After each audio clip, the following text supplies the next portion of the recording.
So in our previous lecture we were studying Bellman Ford algorithm. We have taken a graph and we have performed actually kind of we can say V minus 1 relaxation of edges, and we were able to relax all the edges of that particular graph, and we are still yet to detect the presence of negative weight cycle if any. So let us take a quick recap of all those 4 steps and then we will proceed further. So as the figure shown on the screen, we have initialized the distance array. So 5 vertices A, B, C, D, E. A is the source, so the distance is 0. For rest it is infinity, and we have a table which is indicating the edges also. Now for each relaxation we will be checking all these kind of all the checks will be performed in the order of edges, and if any condition is holding, the distance will be updated. So for the first relaxation of edges, we have seen that the distance to B is being updated to 5 from we can say infinity. For the second relaxation of edges, the distance to C and D, because they are both having an incoming edge from B. So for the second relaxation of edges, distance to C and D has been updated to 6 and 7. For the third one, the distance from A to E has been updated to 7. Now for the fourth relaxation of edges, so fourth relaxation of edges means V minus 1th relaxation of edges, we are able to reduce the distance of D from 7 to 6. That means it has been further reduced. So this we have understood in lot detail till in my last lecture.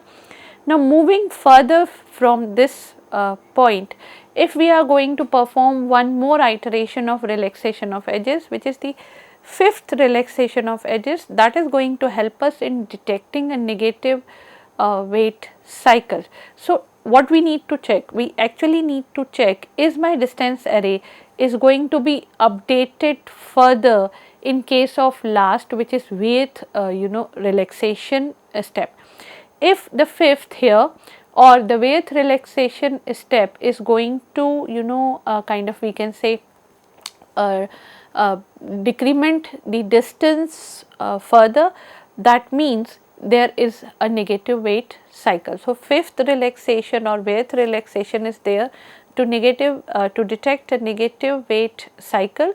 Here, since no shorter distance for any node is found, the graph does not contain a negative weight cycle. So that means this distance array is going to give you shortest path to every vertex starting from A. So this is a version of single source shortest path. So from A to A the distance is 0.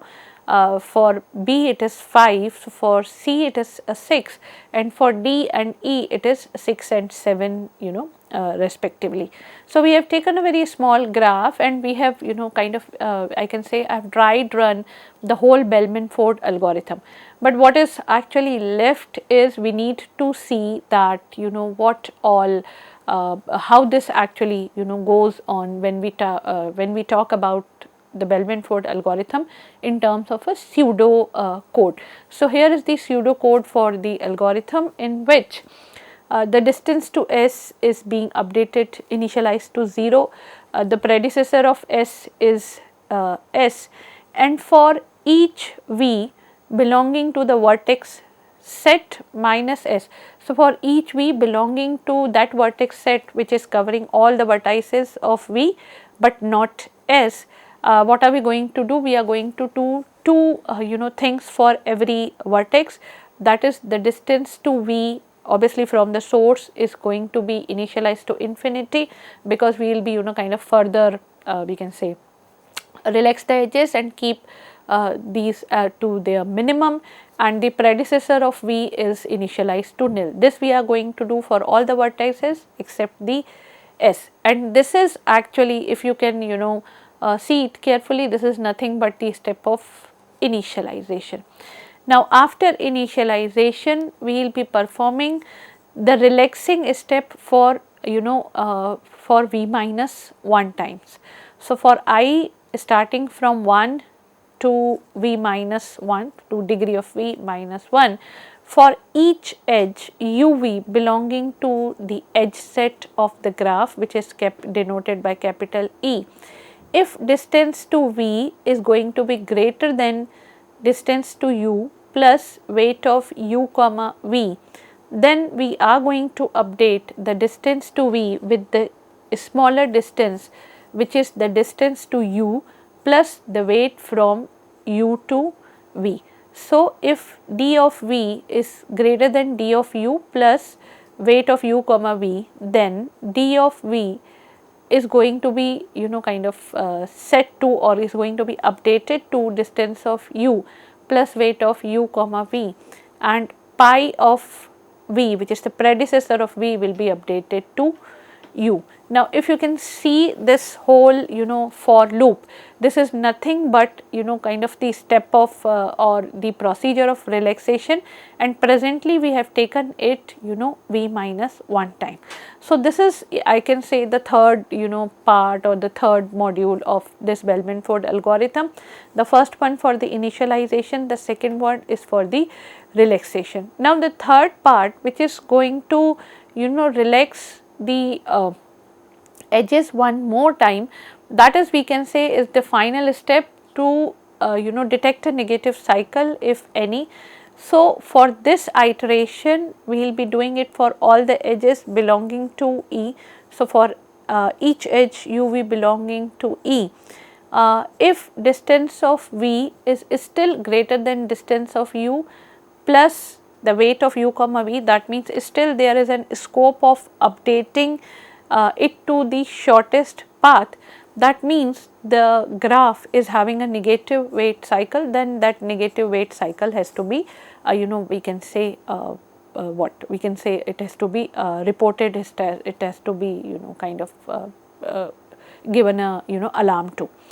So, initialization, then relaxation, and the detection of the negative cycle. So, this is a very if you can see, this is actually a very simple algorithm in terms of implementation if we talk about. Now, coming to the next step, which is very important if we talk about any of the algorithm, that is the complexity analysis. So, what we as algorithm designers are worried about is the time complexity. So, breaking this whole algorithm into three portions of initialization, relaxation, and the final steps, let us see the whole complexity analysis of this algorithm.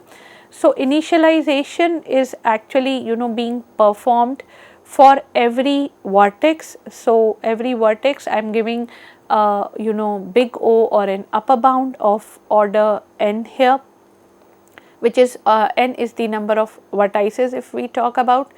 Then the relaxation steps are done for every edge belonging to every vertex. So, the outer for loop is for vertices, and then the inner for loop or the nested for loop is for the number of edges. So, the total complexity and the the steps within the inner for loop are order 1 steps. So, loop is actually running, the whole loop of relaxation is actually running v multiplied by e times, or in other words we can say it is order of mn or order of nm, whatever you can say, both are same. So, relaxation steps works in order mn, and now again the final step, which is kind of checking the presence of negative weight cycle, this is being performed for all the edges. So, for all the edges, number of edges is m. So, this is going to be an order of m algorithm. So, if we take a total of this whole complexity, this is going to give us order n plus order mn plus order m, which is asymptotically taking the we can say the bigger terms, it is coming to order mn. So, we can say it is actually it is a quadratic time algorithm. Let us consider the kind of best case, average case and worst case situations of Bellman Ford algorithm. Also we need to see the space which is going to be, which is going to be occupied by this Bellman Ford algorithm. So, best case if we talk about is going to be order of E, because when the distance array after let us say first or second relaxation is going to be same, we need not to simply do some further processing. So, we have relaxed the array in the first iteration, in the first relaxation, and in the second relaxation we are going to get the same. So, we need not to move further for all the relaxations. Average case is as bad as the worst case. Again it is order of V multiplied by E. Worst case if we talk about is any case here, it is a quadratic complexity V cross E, and the space which it is going to take, that is for the array of distances. So, distance array is going to take order of V space. So, this was actually your Bellman Ford algorithm when we have simply gone through it in terms of initialization, relaxation and the final step of detecting the negative weight cycles.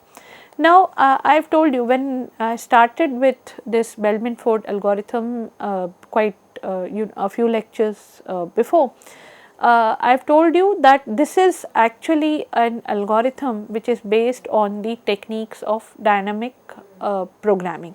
So, one in order to cover this Bellman Ford algorithm comprehensively, we also need to see this algorithm with the using the lens of or through the lens of dynamic programming.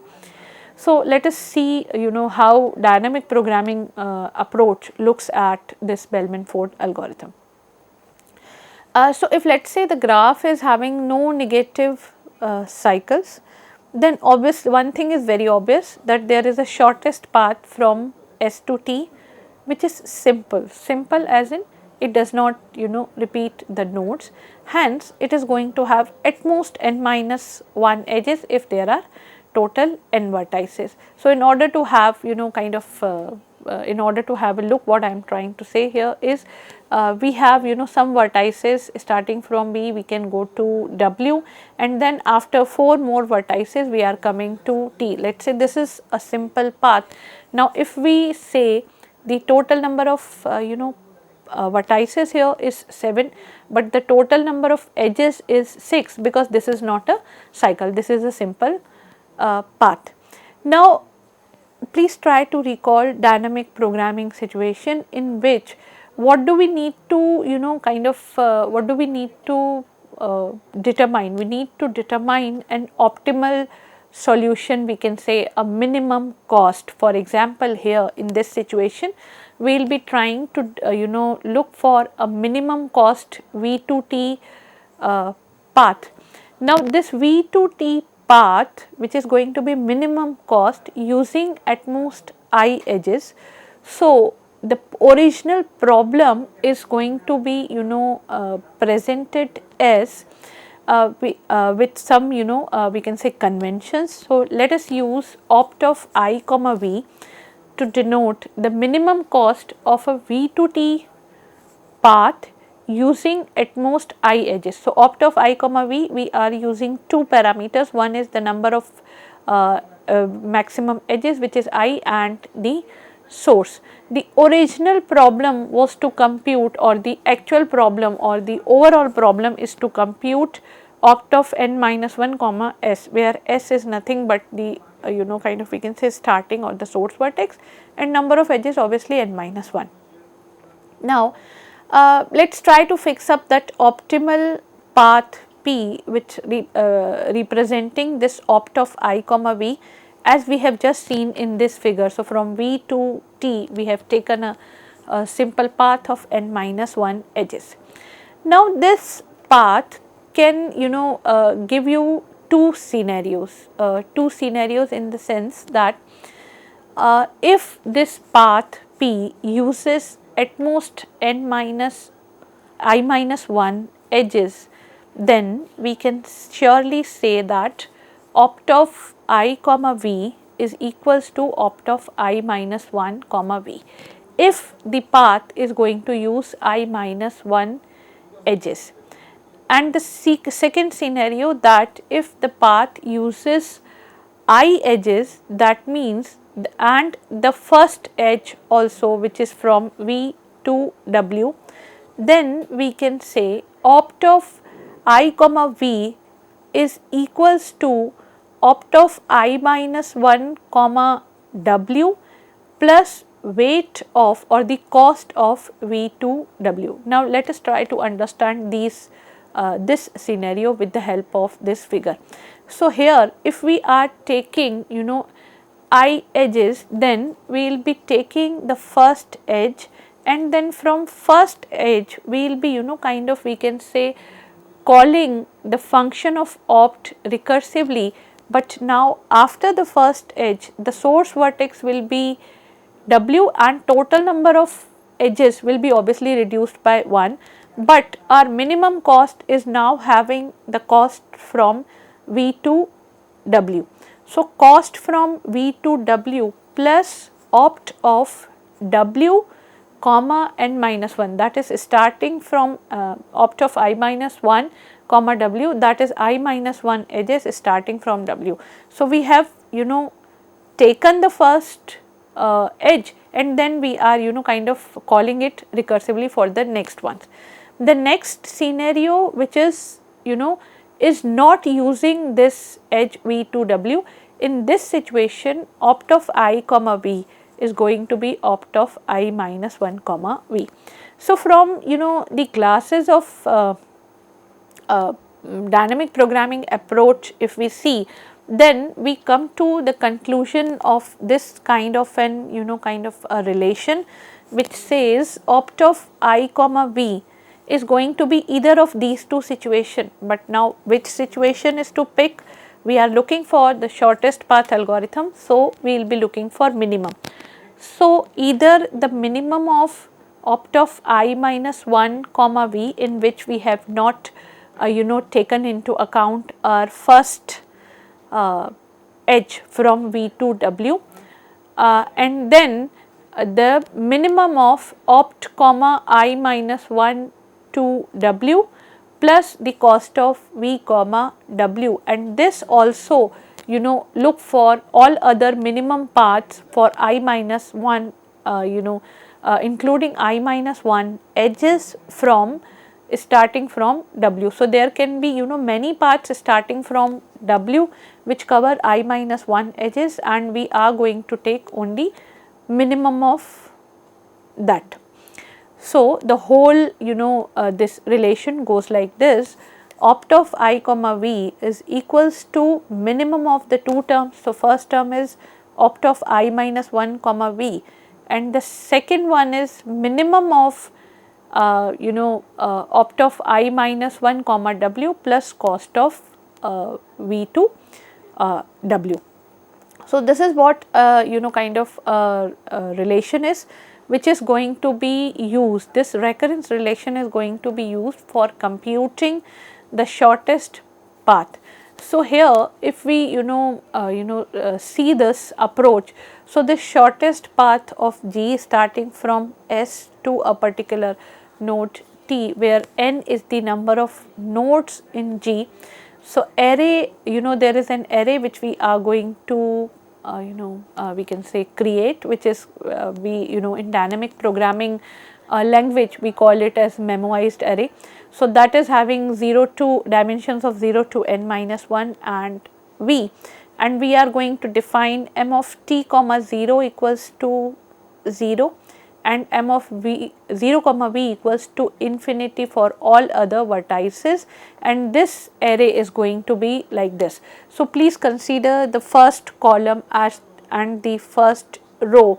So, first row, which is t comma 0, I can say is 0 comma t is giving all the nodes as 0, while the first column we are going to give infinity except for the first cell which is 0. So, this was kind of an initialization, Now from I is equals to 1 to n minus 1, if V is belonging to the vertex set V, we need to compute the entry of this memoized table, which is that entry is denoted by m of I comma V, and that entry is denoted by using the recurrence 6.23, which we have just the recurrence which we have just seen here. And then this will be a for loop. This is actually a nested for loop, because this is to be done for every I and then for every V. And then finally we are going to get a memoized array which dimensions as I have shown from 0 to n minus 1 to V. And finally what are we going to return, which value which we are looking for is m of n minus 1 s. So m of n minus 1 s is something which we are looking for. And if you kind of try to we can say apply this approach on a graph which is kind of this kind of a graph, obviously this is not having any of the negative weight cycles. You take that recurrence which we have just seen and keep on updating all these values of your shortest path. But here one difference which we can notice here in this memoized array, in the earlier approach the distance array was actually an array of size, a single dimensional array of size V. Here it is the memoized array is a kind of a two dimensional array of size, we can say V cross V. So this is a major difference here. That means the space complexity in this approach, if we go by literally go by this approach, the space complexity is obviously kind of multiplied. Here if we have seen now we have seen two approaches. One was in which we have not used any of the recurrence relation, which is taking us towards the approach of dynamic programming. Here in dynamic programming we have created a table M which is containing the optimal values of the sub problems. So sub problems, if we talk about the shortest path using at most I edges which can be obtained by tracing back through the smaller sub problems. And one thing which is noticeable here in terms of your what we can say dynamic programming is this is having this optimal substructure property of this shortest path is having an optimal substructure property. Also this table which is shown with the help of array M, which is the memoized array, the entries corresponding to the value m of I comma V are going to be filled from the algorithm. So the single row here in this table corresponds to the shortest path from a particular node to the destination node T, as we have allowed the path to use an increasing number of edges. Where the number of edges are being increasing, you can verify that from the recurrence relation. So let us take an example here. The shortest path from node D to T is updated 4 times, and I am taking an example of this kind here the graph.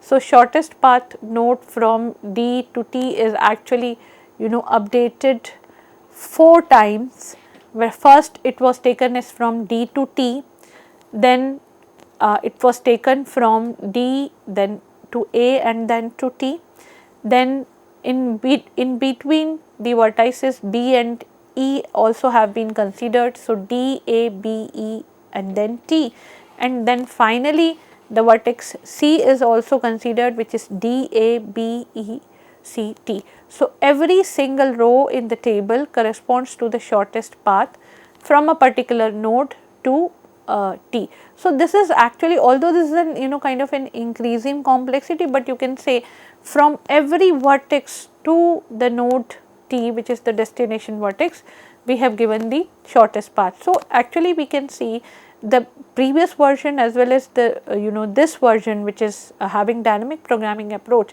there is a little difference between the variants of the shortest path algorithm problems which have been solved.